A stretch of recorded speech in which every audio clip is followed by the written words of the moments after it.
The clock above the register ticked past 2 a.m. Andy let out a slow sigh.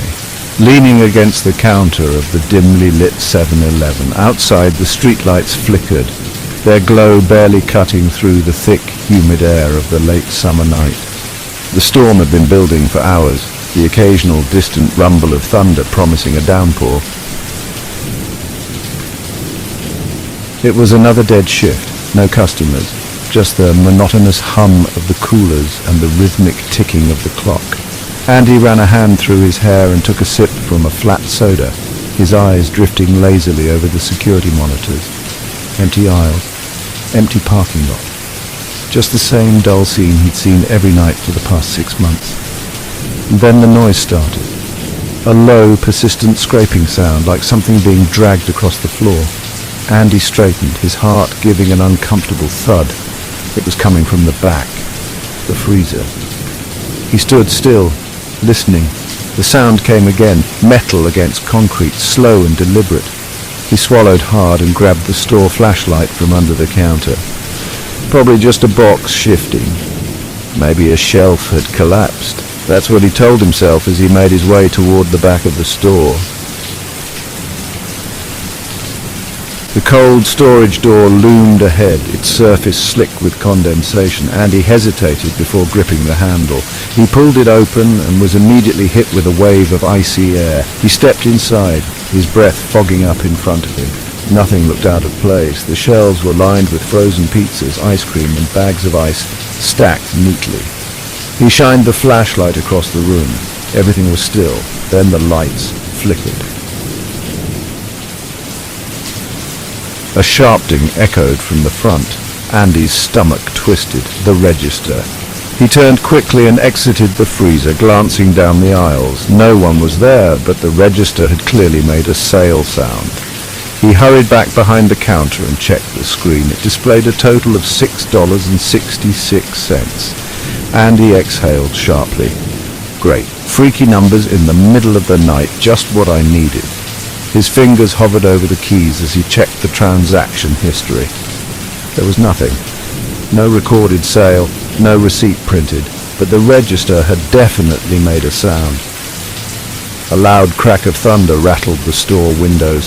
A gust of wind howled outside, sending a stack of newspapers fluttering. The storm was here, and then the lights went out, complete darkness. Andy stood frozen, his breath caught in his throat. He could hear the rain starting to pound against the windows. A few seconds passed, then the lights flickered back on, dimming once, twice, then stabilizing. The security monitors fuzzed with static before coming back to life. Andy's skin prickled. He turned toward the screens, scanning them carefully. The aisles were empty. The parking lot was deserted, but something about the footage felt off.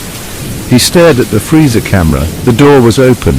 Andy's stomach turned to ice. He had closed it. He was sure of it. He swallowed hard and glanced toward the back of the store.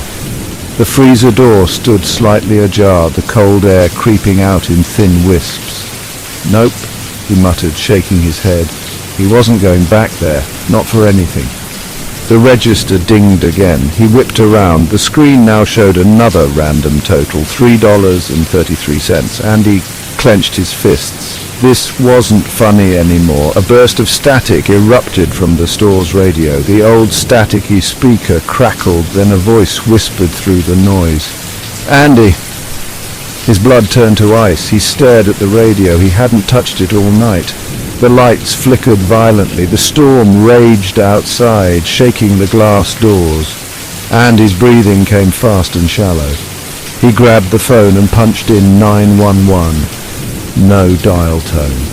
The scraping sound started again. Andy turned toward the back of the store, dread settling deep in his gut. The noise was growing louder, echoing through the empty aisles. It wasn't a box shifting, it wasn't a shelf collapsing, it was footsteps, slow, dragging. Andy backed up, his hands gripping the counter. He watched the security monitor, his heart hammering. The freezer camera flickered with static again. When it cleared, the door was wide open and something was standing inside. A shadowy figure, unmoving, staring at the camera. No features. Just blackness, like a void in the shape of a person. Andy couldn't breathe. His hands trembled as he stared at the screen, unable to look away. Then, in an instant, the figure was gone. The freezer door slammed shut with a deafening bang. The register dinged again. Andy jumped and spun around. The screen now showed $0. Then everything went silent. The storm outside died down. The rain softened. The store lights returned to normal. Andy stood there for what felt like an eternity before forcing himself to move. He slowly walked to the back, his heart hammering in his ears. The freezer door was closed. He pressed a hand against it. Cold, silent. He exhaled and gave a weak chuckle. Just the freezer acting up. Just a weird power surge. He muttered to himself, his voice shaking. He turned back to the counter, rubbing his temples. Maybe he needed more sleep. Maybe working these graveyard shifts was messing with his head. He let out a slow breath and went back to watching the empty store. Then he saw it.